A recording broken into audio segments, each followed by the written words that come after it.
تو گھمرو صاحب یہ بتائیے کہ اب یہ بل جائے گا صدر پاکستان کے پاس، ٹھیک ہے، اس کے خلاف ملک گیر احتجاج ہو رہے ہیں، انٹرنیشنل آرگنائزیشنز نے اس کو کنڈیم کر دیا، P F U J, P B A, سب تنظیموں نے اس کو کنڈیم کر دیا، ایچ آر سی پی نے کنڈیم کر دیا. مجھے یاد ہے ایک مدارس کا بل بھی صدر پاکستان کے پاس آیا تھا، اس کے اوپر بھی بڑا شور مچا، انہوں نے دستخط کیے بغیر بھیج دیا. اب کیا چانس ہے اس کا؟ میرے خیال میں صدر کے پاس تو یہ اختیار ہوتا ہے کہ وہ بل کو واپس بھیج دیں پارلیمنٹ کو کہ ریکنسیڈر کرے، اور پارلیمنٹ کو وہ ریکنسیڈر کرنا ہوتا ہے. تو میرے خیال میں وہ مدارس کا بل گیا تھا صدر کے پاس، وہ صدر کے پاس وہ ہوتا ہے کہ ایک مرتبہ جو ہے وہ ریکنسیڈریشن کے لیے پارلیمنٹ کو بھیج دیں.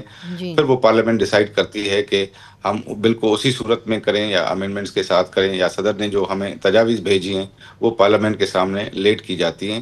اور یہ میں بات بتا دوں کہ یہ سوشل میڈیا کو ریگولیٹ کرنے کے لیے یہ پرانا ایشو تھا، لیکن جو بل اوریجنل فارم میں آیا تھا اس میں تو یہ 3 سال سزا وغیرہ نہیں تھی، اس سے بہت زیادہ تھی، اور اس میں کوئی کمپلینٹ کمیشن بھی نہیں بنائی گئی تھی. جو ہم نے ان کو پروپوزل دیا تھا وہ اعتراضات کہاں سنیں گے اگر کس کے ساتھ زیادتی ہوگی، وہ بھی ہمارا پروپوزل تھا.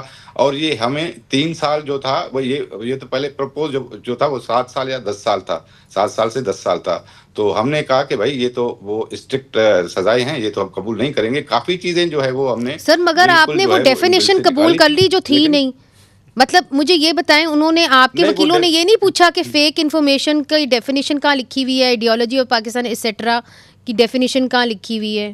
نہیں اس میں یہ نہیں ہے. وہ تو اس میں جو افینسز ہیں وہ اس میں افینس میں تو ایسی ڈیفینیشن نہیں ہے. جو 26A انسرٹ کیا گیا ہے اس میں کوئی ایسی ڈیفینیشن نہیں ہے. وہ ہے کہ آپ اس گراؤنڈ پر جو ہے وہ اس کو بلاک کر سکتے ہیں نہیں سر، میڈیا وہی کو، تو لیکن مسئلہ اس ہے میں کہ جو اگر افینس آپ ہے نے تشریح نہیں کی ہوئی اس کی تو ہمیں وہی آئے گی کہ یہ کر کیا رہے ہیں، یہی تو بات ہے.